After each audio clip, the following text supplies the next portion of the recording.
My husband looked me in the eye and casually said he could do better. He wanted a muse, not a partner. He wanted a main character, not a wife. But he had absolutely no idea that while he was busy chasing his luxury fantasy on my dime, I was quietly building an empire in the dark. He called me uninspiring.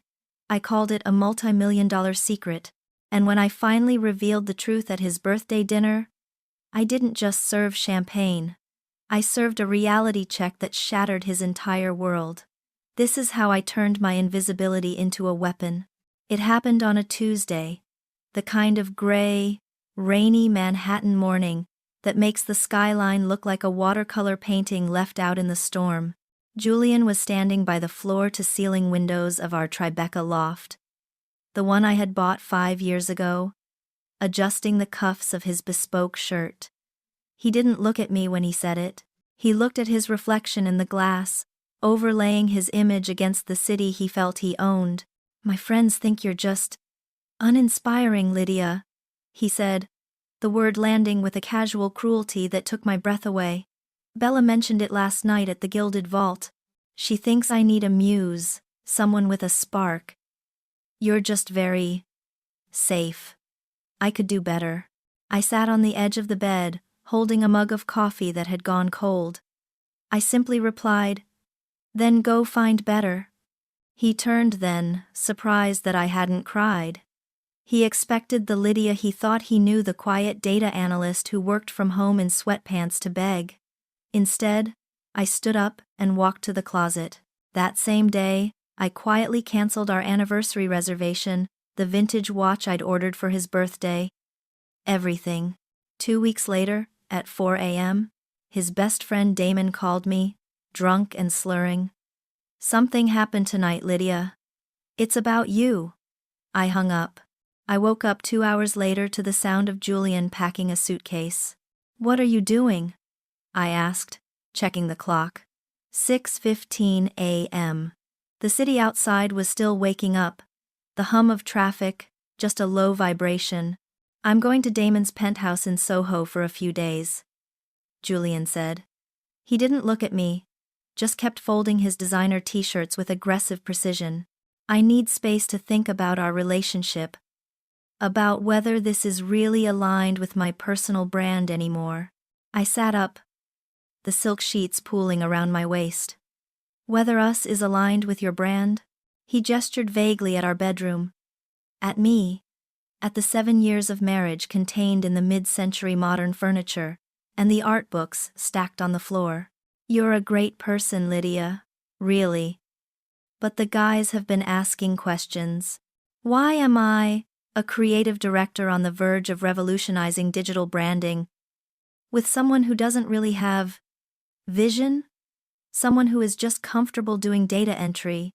He turned back, hand on the brass knob, probably expecting a plea. "Before you go, I need to tell you something about my data entry. About what I've actually been doing for the last 3 years. While you thought I was just stagnant." He set down the suitcase, rolling his eyes. "Lydia, this really isn't the time for one of your stories about spreadsheets. My firm was just acquired by Apex Global Holdings for $35 million, I said, the numbers tasting cool and sharp on my tongue. "My share, after the split with Priya, is $18.5 million. I watched his face. I watched his brain try to process information that didn't fit the brief. "So, yes," I continued, standing up and smoothing my pajamas. "Take your time at Damon's.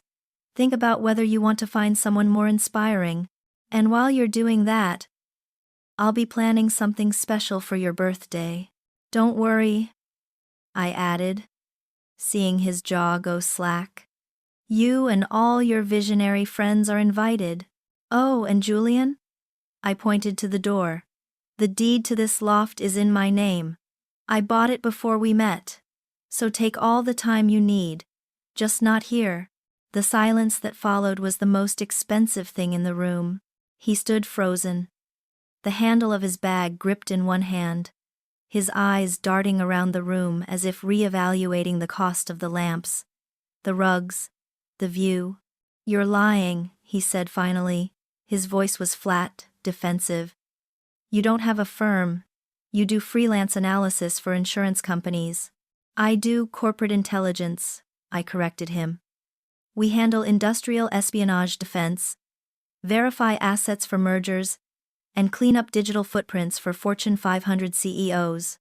The kind of work that requires silence, not a billboard in Times Square. Oh, and Julian? I pointed to the door. The deed to this loft is in my name. I bought it before we met. So, take all the time you need. Just not here. The silence that followed was the most expensive thing in the room. He stood frozen, the handle of his bag gripped in one hand, his eyes darting around the room as if re-evaluating the cost of the lamps, the rugs, the view. You're lying, he said finally. His voice was flat, defensive. You don't have a firm. You do freelance analysis for insurance companies. I do corporate intelligence, I corrected him. We handle industrial espionage defense, verify assets for mergers, and clean up digital footprints for Fortune 500 CEOs. The kind of work that requires silence, not a billboard in Times Square. I reached for my phone on the nightstand, pulled up my secure email client, and turned the screen toward him.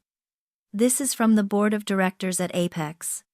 The acquisition closed yesterday. Would you like to read the wire transfer confirmation? He didn't move.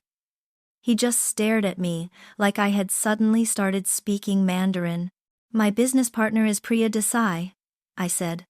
We started Sterling and Desai 3 years ago, right around the time you got that promotion to art director that you were so proud of. Remember? You came home talking about your new title and your raise and how you'd finally arrived. I set the phone back down. I was happy for you, Julian. I made your favorite risotto. I listened to you critique the font choices on the menu for 2 hours. I never mentioned that I had just signed a contract to investigate a data leak for a major pharmaceutical company worth 10 times your annual salary. Why? The word came out strangled, small. Why wouldn't you tell me? I thought about that. I looked at the man who needed to be the main character in every room he entered. Because you were so proud of being the visionary, I said softly. The creative genius with the supportive, boring wife. And I actually thought that letting you have that narrative was what love was. That making myself smaller so you could feel bigger was my contribution to your art. I walked past him to the closet and pulled out a simple black dress, the kind of structured, severe piece I wore to client meetings when I needed to dismantle a CEO's ego. I supported you for 2 years after you finished your master's, I said, keeping my voice level. While you were doing unpaid internships at those boutique agencies to build your portfolio, I paid our rent. I paid the bills. Julian was still standing in the doorway, pale now. Last year, when your agency lost the COLA account and cut your bonuses, I covered the shortfall in our joint account. You were embarrassed, so I didn't make a big deal about it. I just quietly transferred money from Sterling and Desai so you wouldn't have to worry about your Equinox membership. I pulled the dress off its hanger. The Porsche Taycan you've been test driving? I put the deposit down last week. Surprise. I didn't know, he whispered. No, you didn't. I turned to face him, the anger finally finding its edge. Because in 7 years, Julian, you never once asked. You never asked what I was working on. You just assumed I was there to be the canvas for your life, never the painter. Chapter 2. The Architecture of Silence. I watched him leave through the reflection in the mirror while I brushed my teeth. He looked smaller than I remembered. Stripped of the arrogance that usually clothed him, he dragged the suitcase down the hallway, the wheels rumbling over the hardwood floors I had paid to refinish last summer. When the front door clicked shut, the silence of the loft didn't feel empty. It felt heavy, like a lung full of air held for too long. Finally released, I didn't cry. Instead, I finished getting dressed, grabbed my laptop bag, a battered leather satchel that Julian had once called vintage in a bad way, and drove to Priya's brownstone in Brooklyn Heights. Priya lived on the garden level of a restored pre-war building a place filled with the smell of old books and expensive espresso. I arrived just after 7:30 a.m. She opened the door before I could knock, already dressed in a sharp blazer, a tablet in one hand. "Tell me everything," she said, pulling me inside. I collapsed onto her velvet sofa. I told her about the uninspiring comment, the way Julian had looked at me when I showed him the Apex email, the way he had folded his shirts like he was curating an exhibit of his own departure. Priya listened, her face shifting from shock to a dark, satisfied anger. When I finished, she poured us both coffee, black, strong. 3 years, she said quietly. 3 years you've been hiding Sterling and Desai, because you were afraid of his fragility. I wasn't afraid. I lied. Yes, you were, Lydia. You were terrified that if you outshined him, he'd shatter. You knew his ego was built on a foundation of sand, and you were trying to be the retaining wall. She set down her cup. And guess what? You were right. The second his friends questioned whether you were remarkable enough, he ran. It stung because it was true. Priya and I had met at Columbia during our MBA program. We were the quiet ones in the back of the lecture hall, analyzing the data, while the loud guys in the front row practiced their elevator pitches. We bonded over a shared contempt for inefficiency and a talent for finding patterns where others saw chaos. After graduation, while Julian was chasing aesthetic perfection in the ad world, Priya had approached me with an idea. Corporate intelligence. She'd pitched over cheap dim sum, not the James Bond stuff, the real stuff. Due diligence. Background checks that go deeper than a Google search. Companies are desperate to know who they're actually getting in bed with. She was right. We started Sterling and Desai on a shoestring budget. Our first client was a tech startup in Chelsea that suspected their CTO was selling code to a competitor. We proved it in 3 weeks using forensic accounting and digital tracking. We saved them millions. Word spread in the C-suite circles of New York, a world Julian knew nothing about. By the end of year 1, we had billed $1, $2 million. By the end of year 2, $4, $5 million. We were ghosts. We didn't have a website. We didn't have Instagram. We operated on encrypted servers and word-of-mouth referrals from general counsels who needed discretion above all else. I should have told him, I said, staring into my coffee. When we landed the contract with the Swiss bank, I should have just been honest. Why weren't you? Priya asked. Because he came home that same day talking about how he chose the color palette for a dog food commercial, I said. He was so proud. He felt like a king. If I had told him I just closed a 7-figure deal to track hidden assets in the Caymans, it would have taken that away from him. Priya opened her laptop. Well, the days of protecting his feelings are over. Here is where we stand. She turned the screen toward me. Apex is ready to sign the final papers. $35 million for the IP and the client list. We stay on as executive consultants for 5 years. But here is the kicker, the press release. Oliver Grant is handling PR, she continued. He's coordinated with the Wall Street Journal, Bloomberg, and Fast Company. The story goes live the night of Julian's birthday. Sterling and Desai. The shadow firm comes to light.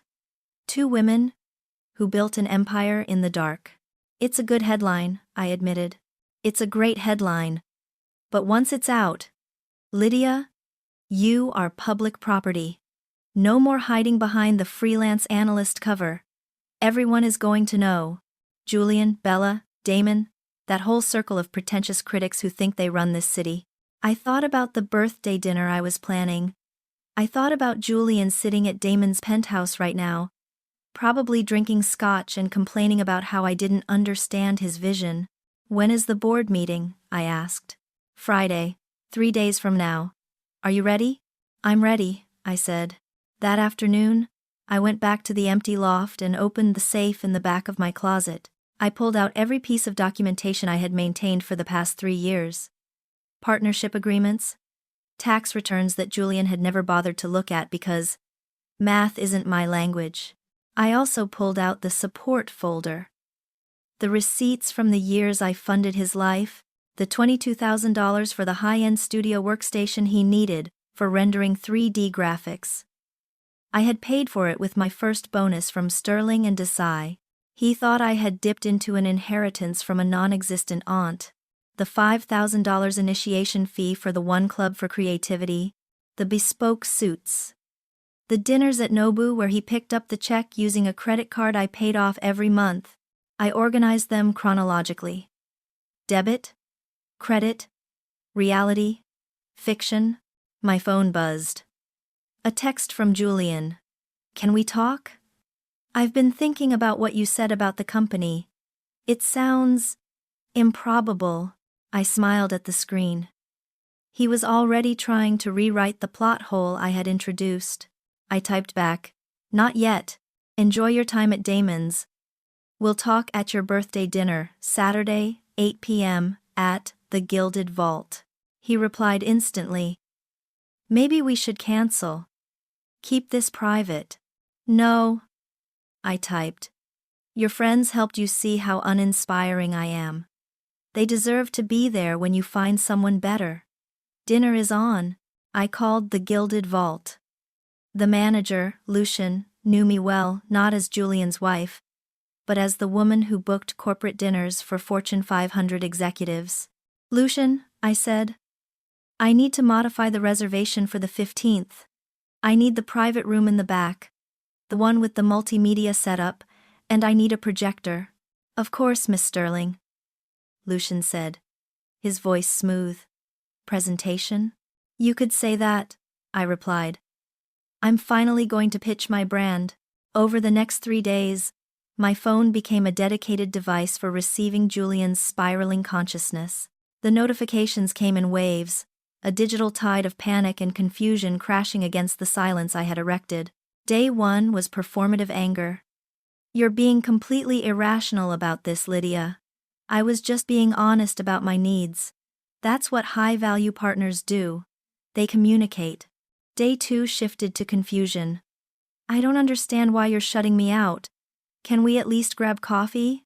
I left my vintage Leica at the loft. I need it for a shoot. By day 3, he had moved to a clumsy form of conciliation. I didn't mean uninspiring in a bad way. You know how I get when the creative pressure is on. Bella and the crew were just brainstorming. Can we please just talk? This silence is childish. I responded to exactly 0 messages. In my line of work, corporate intelligence, I had learned that silence was often more devastating than any dossier I could compile. When a CEO is caught embezzling, the worst thing they can do is scream. The best thing the investigator can do is wait. It lets the other side fill the vacuum with their own paranoia. While Julian was texting into the void, I was sitting in a corner office on the 54th floor of a glass monolith in Midtown Manhattan. Helen Voss was the kind of lawyer who didn't just win cases. She eviscerated the opposition so cleanly, they didn't realize they were bleeding until they stood up. She was 60, wearing a Chanel suit that looked like armor, and she was reviewing my documents with the precision of a diamond cutter. This is unusual, Helen said, tapping a manicured fingernail on the spreadsheet I had created. Usually, I'm helping women in the Hamptons prove their lifestyle contributions, hosting dinners, managing the staff, arguing that those things have monetary value. You're in the opposite position. She looked up over her spectacles. You've been the venture capitalist of this marriage, and he doesn't even know he's the investment. He knows now, I said. I told him the morning he left. How did he react? He didn't believe me. He thinks I'm a freelancer. Helen allowed herself a dry, terrifying chuckle. Men like your husband build their identity around being the provider, even when they aren't providing anything but a headache. When that narrative collapses, they don't handle it well. She pulled a yellow legal pad toward her. New York is an equitable distribution state, Lydia. It means the court divides property fairly, not necessarily equally, but we have a distinct advantage. The loft is separate property acquired before the marriage. The business, however, she paused, looking at the partnership agreement I had signed with Priya 3 years ago. Technically, since Sterling and Desai was founded during the marriage, he could claim a piece of the value. He could argue he supported you emotionally while you built it. He called me uninspiring, I said flatly. And for the last 2 years, while he was finding his aesthetic, I paid every bill. I have receipts for his studio rent, his camera gear, his website hosting, even the Uber rides to his gallery openings. I pushed a second folder across the mahogany desk. I have documented every dollar. I treated his career like a non-performing asset I was trying to rehabilitate. Helen flipped through the pages. The $22,000 for the workstation, the $4,000 for the research trip to Tokyo, the monthly transfers to our joint account labeled household. This changes everything, Helen said, her pen moving rapidly across the pad. We can argue that your business is separate property because it was funded entirely by premarital savings and reinvested profits, with zero contribution from marital funds. And we can offset any claim he makes by showing he was a drain on the marital estate, not a contributor. She looked up, her eyes gleaming. You've been subsidizing his ego, Lydia? We're going to ask for a reimbursement. I don't need the money back, I said. I just want a clean break. Oh, you'll get the break, Helen promised. But we're going to make sure he understands the cost of the ticket. On day 4, I met with Oliver Grant at a discreet coffee shop in Soho, away from the prying eyes of the ad agencies where Julian lurked. Oliver was our PR strategist, a man who could spin a train wreck into a story about improved public transit. You're finally doing it, Oliver said, scrolling through the draft press release on his tablet. Going public. The marriage is ending, I said. The acquisition closes in 48 hours. The birthday dinner is Saturday. It's time. This is delicate, Oliver warned. He leaned in, his voice low. We can't make it look like a scorned woman's revenge. If the headline is, "Wife dumps husband," you lose the business narrative. It has to be about power. He turned the tablet to me. The headline read, "The Shadow CEO, How Lydia Sterling Built a $35 million Empire in Silence." The angle is the invisible founder, Oliver explained. 2 women who dominated the male-dominated world of corporate intelligence while everyone was looking the other way. It's mysterious, it's impressive. It makes you look like a chess master, not a victim. When does it go live? Saturday night, 11:00 p.m. Eastern, Oliver said. Right after your dinner wraps up, while Julian and his friends are processing what happened, the press release hits the wire. By Sunday morning, you'll be on the front page of every business section from here to London. Can you coordinate with Forbes? Already done. They love this stuff. But Lydia, Oliver paused, his expression serious. Once you're visible, you can't go back. People will dissect you. They'll dig into the marriage. Are you ready for the internet to have an opinion on your life?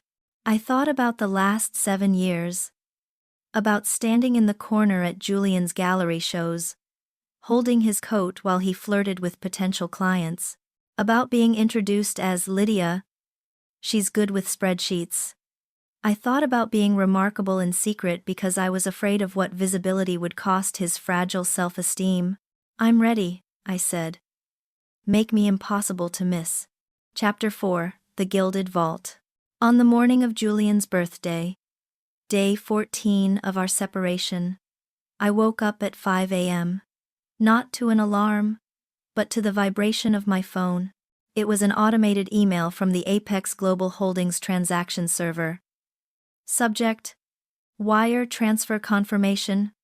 Reference #9NINAN82A. I opened my banking app with steady hands. The number was there, undeniable in bold, black font. 7 figures, followed by more zeros than I had ever seen in a personal account. 1,850万美元, Ling Ling. I waited for the euphoria. I waited for the urge to scream or jump on the bed. Instead, I felt a profound, icy calm. It was the feeling of oxygen flooding back into a room that had been airless for years. The money wasn't just currency. It was armor. It was proof that while Julian was busy critiquing the world, I had been busy owning it. I got out of bed and walked to my walk-in closet. I bypassed the beige cardigans and sensible slacks that comprised the Lydia the Analyst costume. I reached for the garment bag in the back. Inside was a dress I had bought 3 days ago from a private showroom in Chelsea. It was midnight blue silk, cut on the bias so it flowed like liquid mercury. It had a high neck but a back that plunged dangerously low. It was sophisticated, expensive, and intimidating, the kind of dress that didn't ask for attention because it commanded it. I spent the day in a trance of preparation. I finalized the slide deck. I synced my laptop to the cloud. I checked the weather. A crisp, clear New York evening. Perfect for burning bridges. I arrived at the Gilded Vault at 7:45 p.m. The restaurant was located in the basement of an old bank building on Wall Street, famous for its 30-foot ceilings, gold leaf pillars, and a reservation list that was harder to crack than the Pentagon. Julian had been trying to get a table here for 2 years. He claimed the aesthetic would inspire his next campaign. I had secured the reservation months ago through a client who owned the building. Lucian, the manager, met me at the heavy iron doors. "Miss Sterling," he said, bowing his head slightly. "You look formidable." "Thank you, Lucian. Is the equipment ready?" "Set up in the private dining room as requested. We've connected the HDMI to the main screen behind the velvet curtain. And the champagne is on ice." "Excellent, I'll wait at the bar. I want to watch them arrive." I sat at the far end of the marble bar, positioned so I had a clear line of sight to the entrance. I ordered sparkling water. I needed clarity tonight. I needed to be a surgeon. The first guests arrived at 7:55 p.m. Damon and Caleb, Julian's creative tribe. They walked in with the swagger of men who believed New York existed for their amusement. Damon was wearing a velvet blazer that was trying too hard. Caleb was in a t-shirt that probably cost $400, looking intentionally disheveled. They scanned the room, looking for Julian, looking for status. I watched them check their phones, confused by the text I had sent them from a burner number earlier that day, confirming the location on Julian's behalf. Lucian intercepted them smoothly and guided them toward the private room in the back. I watched their faces as they passed the main dining floor. They were impressed. The Gilded Vault was everything they wanted to be: rich, exclusive, and dark. Elise arrived next, looking sharp and severe in architectural black. She was a copywriter who always spoke in headlines. She greeted Damon with a kiss on the cheek that didn't touch skin. And then, at 8 p.m. sharp, Bella walked in. The woman who had called me uninspiring. She was beautiful. I'd give her that. Tall, blonde, wearing a red slip dress that was a declaration of war. She moved with the easy confidence of someone who had never had to pay for her own mistakes. I watched her laugh at something the host said, tossing her hair. She looked around the room like she was scouting for her next victim. They gathered in the private room, visible through the glass partition. I could see their confusion. Where was Julian?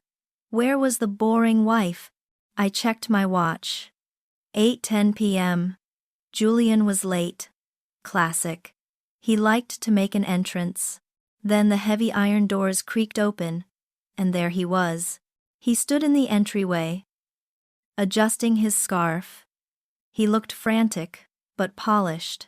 He was wearing the charcoal Tom Ford suit I had bought him for our anniversary last year. The one I had told him was on sale, so he wouldn't feel guilty about the price tag.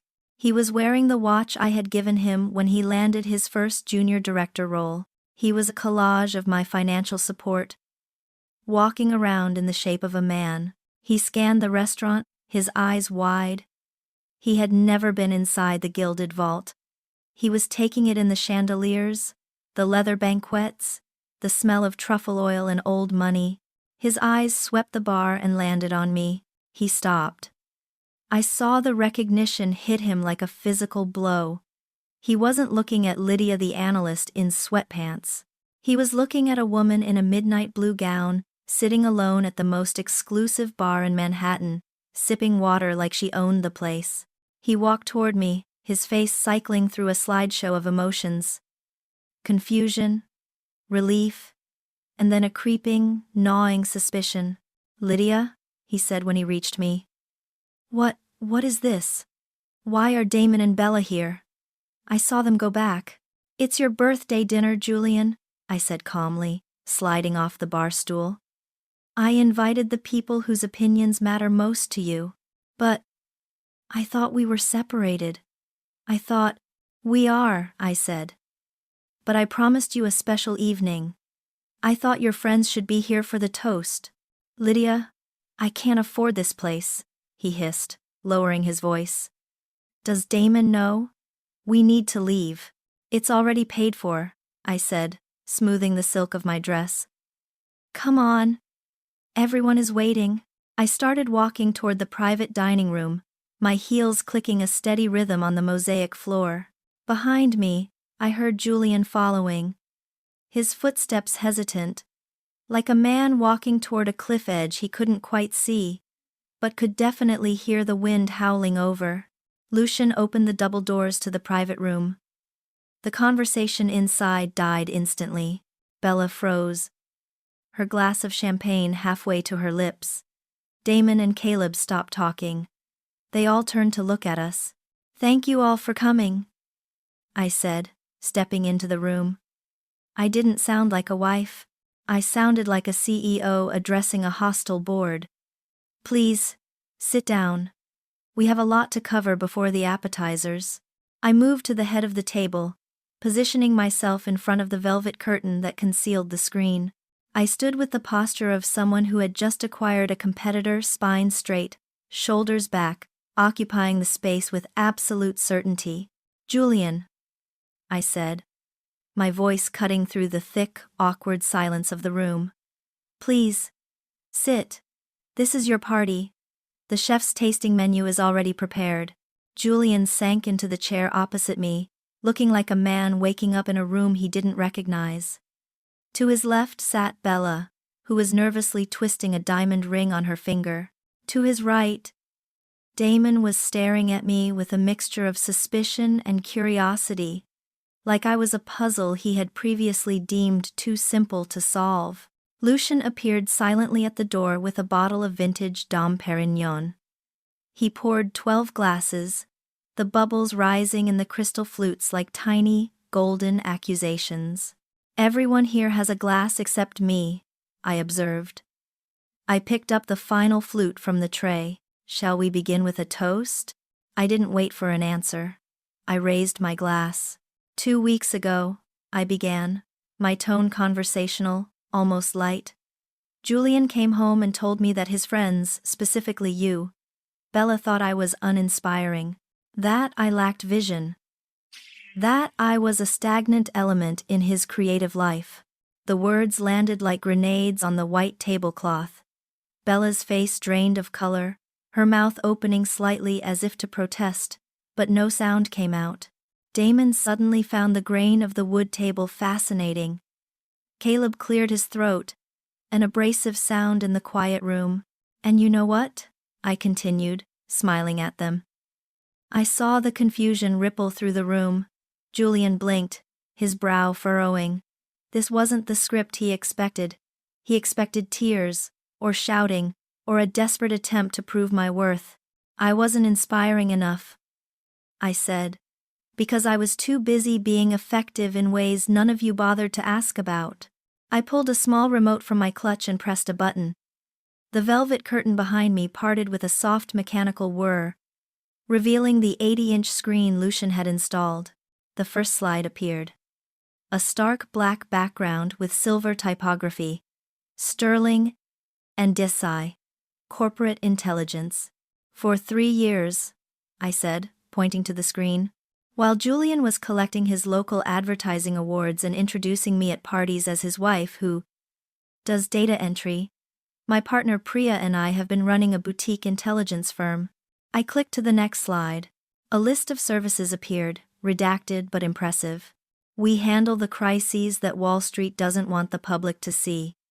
Industrial espionage defense, executive vetting, asset tracing for hostile takeovers. We are the reason certain scandals never make the morning news. We are expensive, we are invisible, and we are devastatingly good at what we do. I looked at Julian. He was staring at the screen, his mouth slightly open. Last year, I said, advancing the slide to a revenue chart that climbed upward like a sheer cliff face.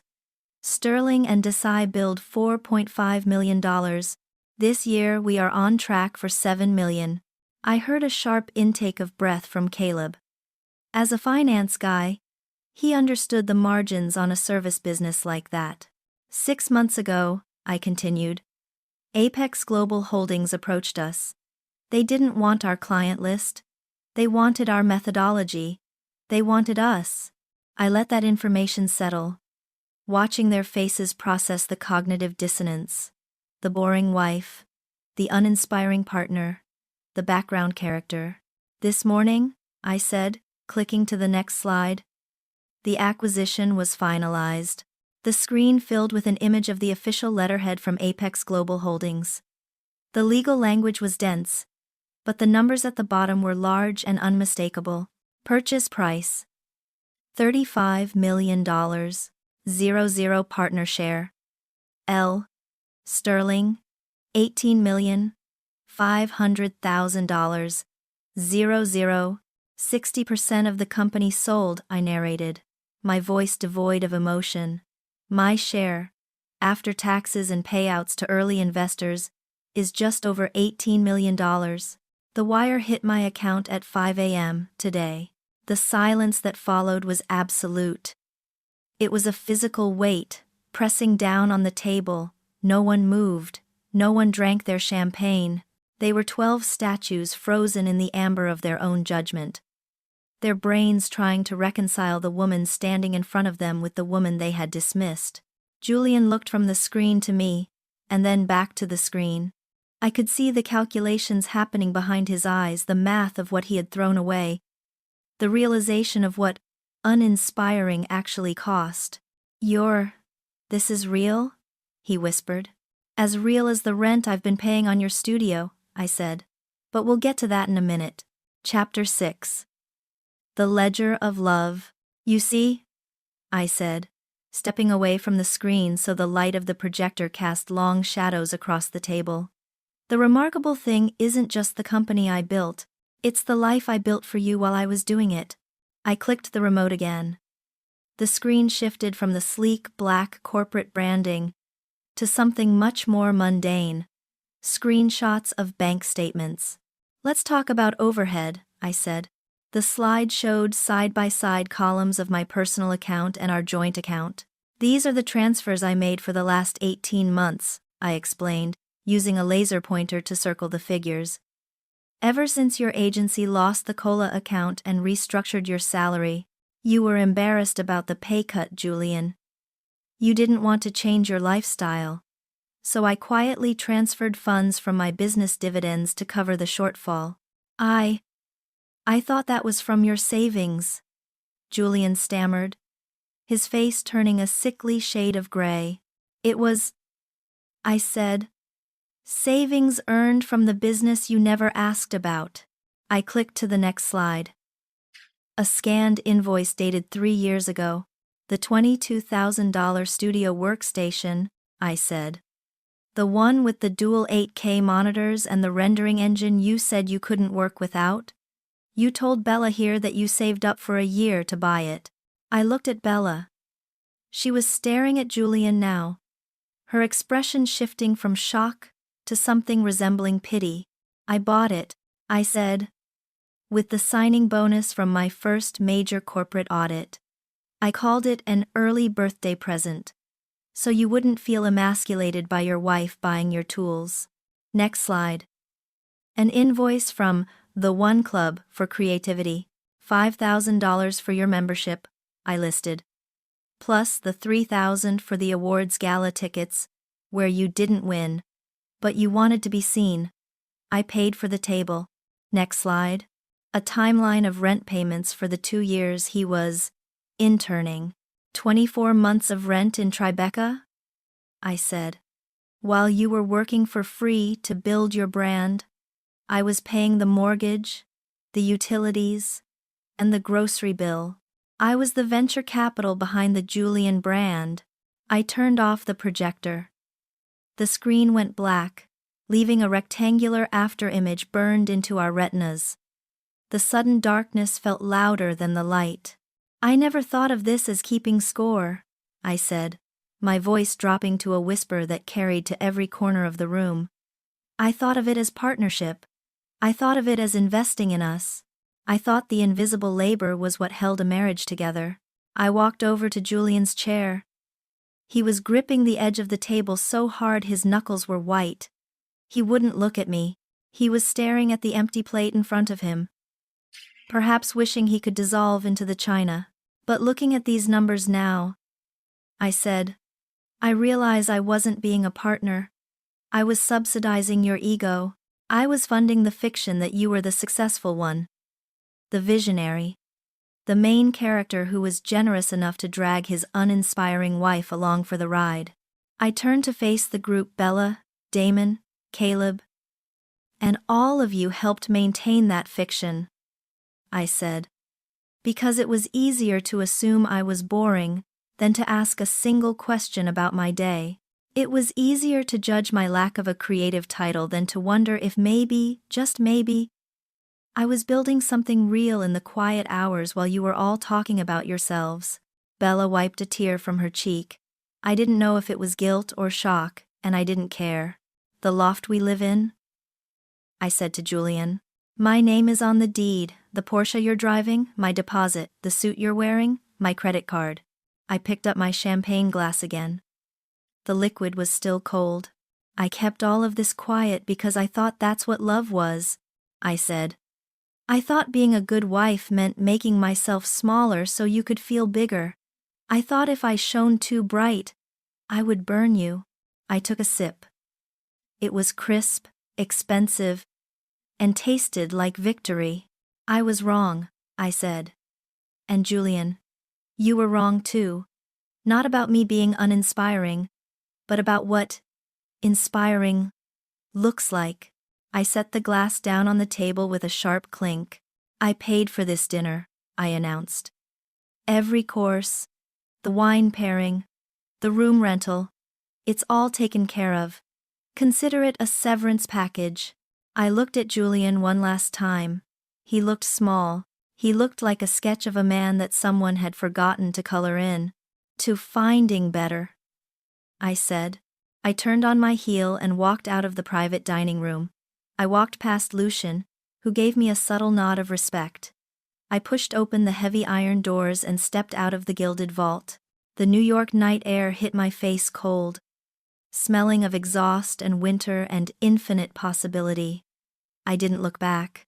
I hailed a yellow cab, gave the driver my new address, and watched the city blur past the window.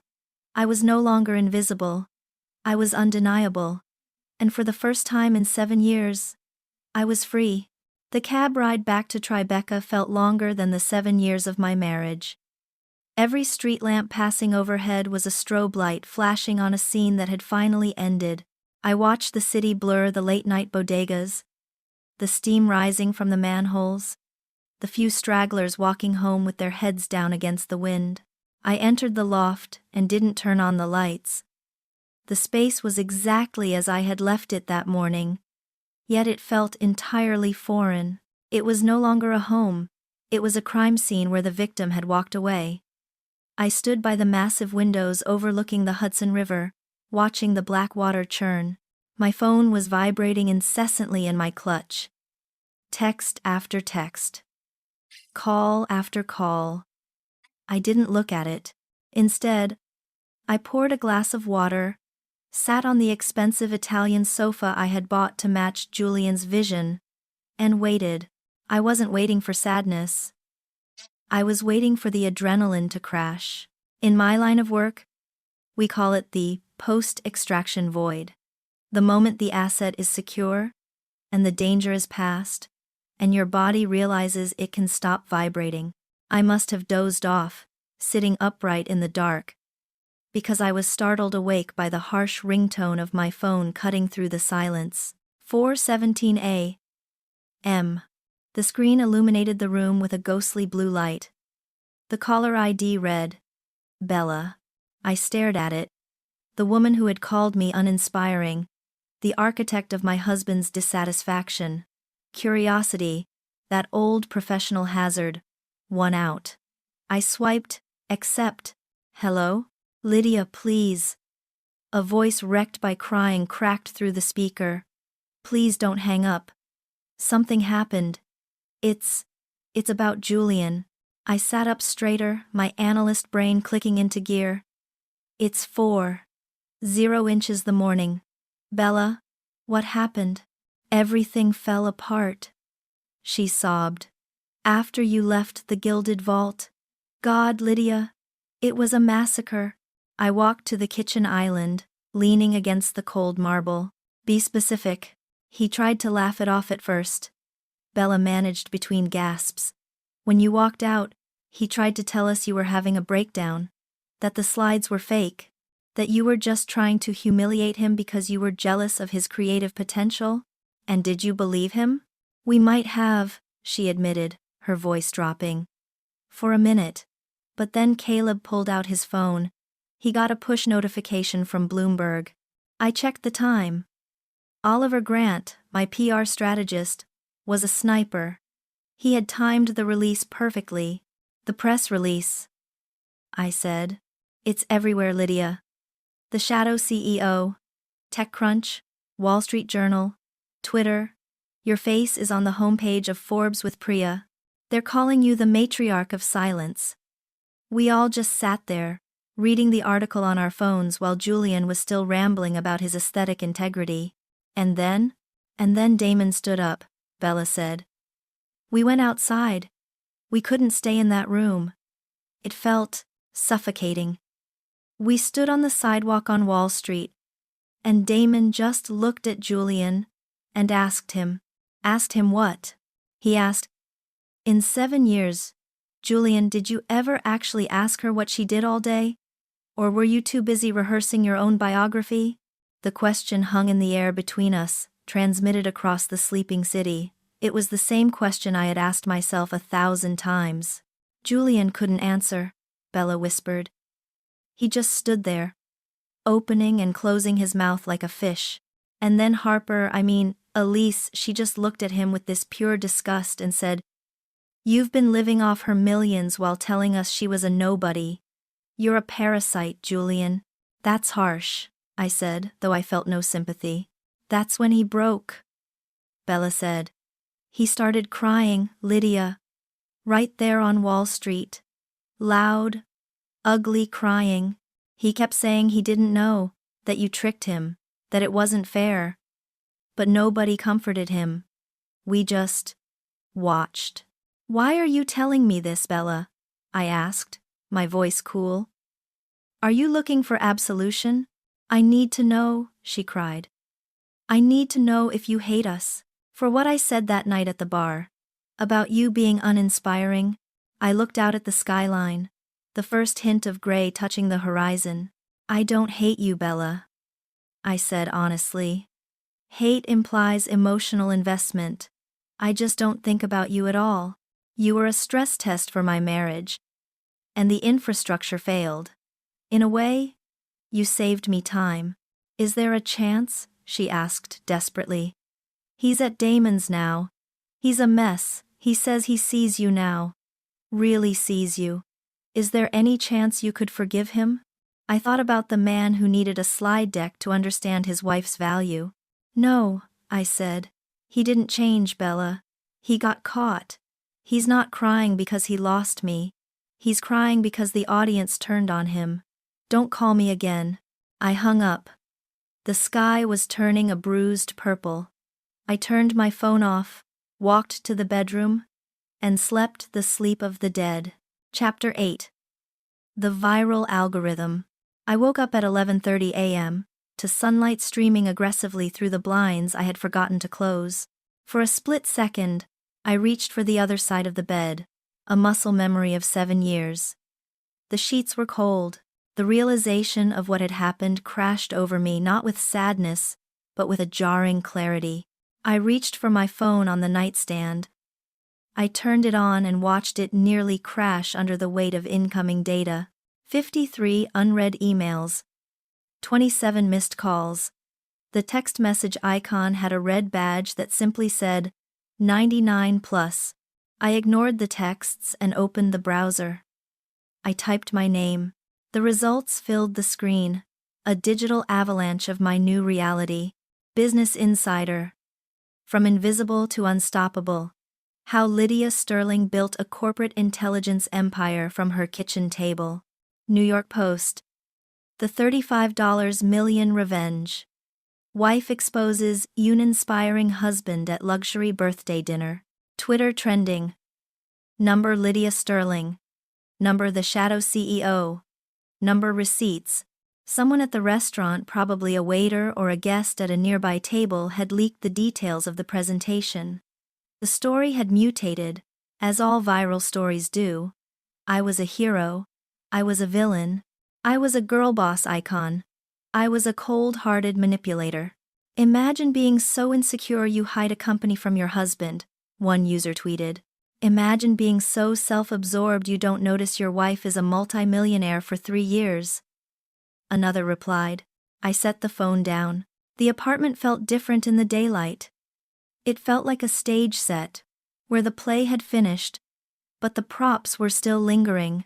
A sharp knock on the door broke my trance. I checked the camera. It was Priya, holding a brown paper bag and a tray of coffees. I come bearing reinforcements, she announced when I opened the door. A bagel. Everything toasted with scallion cream cheese. And coffee that doesn't taste like regret. She walked in, kicking off her heels, and hugged me. It was a fierce, solid hug. You did it. You actually did it. I feel like I just nuked my life, I said. Taking a coffee? You nuked a prison, Priya corrected. There's a difference. Now, let's talk strategy. Oliver is fielding interview requests. CNN wants you. Good Morning America wants you. I think we should do the Wall Street Journal podcast first. Keep it serious. Keep it about the business. We sat on the sofa, eating bagels while Priya triaged the media storm. She was the general I needed, but while she talked about brand positioning, I finally opened the text thread with Julian. There were 14 messages. I read them in chronological order, watching the stages of grief play out in blue bubbles. 11:45 p.m. What the hell was that? You humiliated me. You set me up. Anger. 12:10 a.m. Everyone is laughing at me. Bella, Damon, they all think I'm a joke. How could you do this to me? Victimhood. 1:30 a.m. I'm reading the articles. 35 million? Why didn't you trust me? I could have helped you. Bargaining. 2:45 a.m. I remember the camera gear. I remember the rent. I didn't know, Lydia. I swear I didn't know. Denial. 3:33 a.m. Damon asked if I ever asked you about your day. I tried to remember a specific time. I couldn't. Realizane. 4 a.m. I'm sorry. Not for the money, but because I made you feel like you had to hide. The attempt at redemption. The last message was different. It lacked the defensive posturing of the others. But as I read it, I felt nothing. No warmth, no spark, just the clinical observation that he was finally reading the room, hours after the lights had gone out. He's texting you, isn't he? Priya asked, watching my face. He's cycling through the playbook, I said. He's at the I'm sorry, Faze. Block him, Priya said. You have lawyers for a reason. As if summoned, my phone rang again. It wasn't Julian. It was Helen Voss. Good afternoon, Lydia. Helen's voice was sharp, cutting through the lazy Sunday atmosphere. I hope you're caffeinated. I am, I said, putting the phone on speaker. What's wrong? Julian has retained counsel, Helen said. A man named Richard Castellano. He's a bulldog in family court. Known for high-conflict divorces. My stomach dropped. That was fast. He's aggressive, Helen warned. He called me 10 minutes ago. He's not contesting the prenup regarding the loft because there isn't one, and the deed is clear. But he is coming for the business. The business is separate, I said, looking at Priya. He's going to argue equitable distribution based on emotional contribution, Helen said. Castellano is spinning a narrative. He claims Julian's creative energy and social networking provided the environment that allowed you to build Sterling and Desai. He claims he was the muse and the public face that allowed you to work in the shadows. I laughed. It was a dry, humorless sound. He called me uninspiring, Helen. Now he wants to claim he inspired the company? Logic doesn't always win in family court. Narratives do, Helen said. And Richard is threatening to leak stories to the press. Stories about you being cold, distant, neglectful of his needs. He wants a settlement. He wants a payout to go away quietly. Let him try, I said. The anger finally replacing the numbness. I have 7 years of receipts, Helen. I have bank statements showing I funded his social networking. If he wants to make this a public fight about who supported who, I will release every single invoice. I will show the world exactly how much his creative energy cost me. That's the spirit, Helen said. But be warned, Lydia. This gets ugly before it gets over. Are you ready for war? I looked at the view of the city, my city. I looked at Priya, my partner. I looked at the headlines calling me a powerhouse. I deal with corporate espionage and hostile takeovers for a living, Helen, I said. A narcissist with a lawyer doesn't scare me. Burn him down. 8 weeks later, the legal war that Helen Voss had promised came to a swift, brutal end in a conference room in Midtown. Julian's lawyer, Richard Castellano, had tried to play the muse defense. He argued that Julian's creative aura was the intangible asset that allowed Sterling and Desai to flourish. He demanded a settlement of $5 million for emotional facilitation. Helen didn't even blink. She simply slid a 3-inch binder across the table. Exhibit A through Z, Helen said. Every receipt, every invoice, every bank transfer. We have categorized them, Mr. Castellano. Lydia didn't just pay the rent. She paid for the creative aura. The trips to Art Basel he claimed were for networking. Paid by Lydia. The vintage cameras, paid by Lydia. The therapy sessions where he complained about his creative blocks, paid by Lydia. Helen leaned forward. If you pursue this muse theory in court, we will countersue for reimbursement of spousal support based on fraud. We will argue that Julian misrepresented his financial contribution to the marriage for 7 years. And we will make every single one of these receipts public record. Julian, sitting next to his lawyer in a suit I had bought him, looked at the binder. He knew what was in there. He knew it was a ledger of his own inadequacy. He folded. He signed the papers. He walked out of the conference room and out of my life with nothing but his clothes and the personal brand. He was so worried about a brand that was now significantly damaged by the truth. Now, it was mid-December. I was standing backstage at the Future of Intelligence Summit in Austin, Texas. 2,000 faces were waiting in the dark. Most of them were younger than me, hungrier than me, looking to build the kind of empire Priya and I had just sold. Please welcome, the announcer's voice boomed, the CEO of Sterling and Desai, Lydia Sterling. The applause was thunderous. I walked out into the spotlight. It was blinding, hot, and terrifying. For years, my safety had been in the shadows. My power had been in my invisibility. I stood at the podium and looked out at the sea of people. For 7 years, I began, my voice steady. I thought that being remarkable meant being invisible. I thought that love required me to be the foundation, buried underground, so someone else could be the skyscraper. The room went quiet. I built a $35 million company in the dark, I said. Because I was told I was uninspiring. I was told I was a background character. And I believed it. Until the day I looked at the math. I smiled. The math doesn't lie. And the math said I was the one holding the pen. I spoke for 30 minutes about the strategy of silence, about the power of underestimated women, and about the moment you decide to stop shrinking. When I finished, the ovation lasted for a full minute. Afterward, in the green room, a young woman approached me. She looked like I did at 25, nervous, wearing a blazer that was slightly too big, clutching a notebook like a shield. "Miss Sterling?" she asked. I just wanted to say thank you. Call me Lydia." "Lydia?" She took a breath. "My boyfriend. He's a musician. He says I should focus on helping him manage his tour logistics, instead of applying for this analytics job I want. He says 2 careers will distract from his momentum. He says he needs a rock, not a competitor." I looked at her. I saw the fatigue in her eyes, the familiar weight of managing someone else's dream at the expense of her own. "What is your name?" I asked. "Sarah." "Sarah," I said. "I want you to ask yourself one question.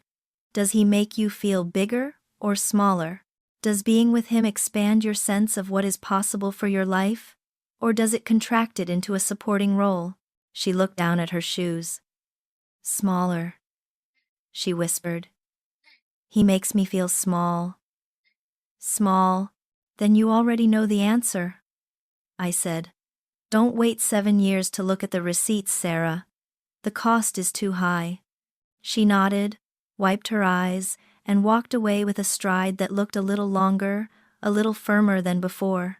A week later, back in New York, I met Priya for dinner at a Thai place in the East Village. It was snowing big, fat flakes that quieted the city. We sat by the window, watching the snow pile up against the glass. "I heard about Julian," Priya said, dipping a spring roll into plum sauce. Bella posted on Instagram. "Apparently he's taking a sabbatical in upstate New York to reconnect with his authentic self. Meaning he's living in his parents' guest house," I translated. "Exactly." Priya raised her glass of Riesling. "Do you miss him?" I thought about it. I really thought about it. I thought about the Sunday mornings tiptoeing around the loft so I wouldn't wake his genius. I thought about the dinners where I nodded along to his monologues. "I miss who I thought we were," I said. "But I don't miss him. In a way, he gave me a gift." "A gift?" Priya raised an eyebrow. "He called you uninspiring and tried to sue you." "He gave me permission," I said. "By calling me uninspiring, he broke the spell. He made me realize that I was done performing. I was done shrinking. He forced me to step into the light, because he left me no other place to go." My phone buzzed on the table. It was an email from Oliver Grant. Subject: Vanity Fair profile. Cover shoot request. I showed it to Priya. She laughed. "From invisible to the cover of Vanity Fair? Not bad for a boring data analyst." I looked out at the snowy street. The city was alive with lights and movement. Somewhere out there, Julian was telling a story about his cruel ex-wife who didn't understand him. Somewhere, Bella and Damon were judging someone else. But I wasn't in that story anymore. I grabbed my coat and my bag, the expensive one. The one I didn't have to hide. I walked out into the cold, crisp air of Manhattan. I took a deep breath. I was visible. I was valued. And I was finally, undeniably, the protagonist of my own life.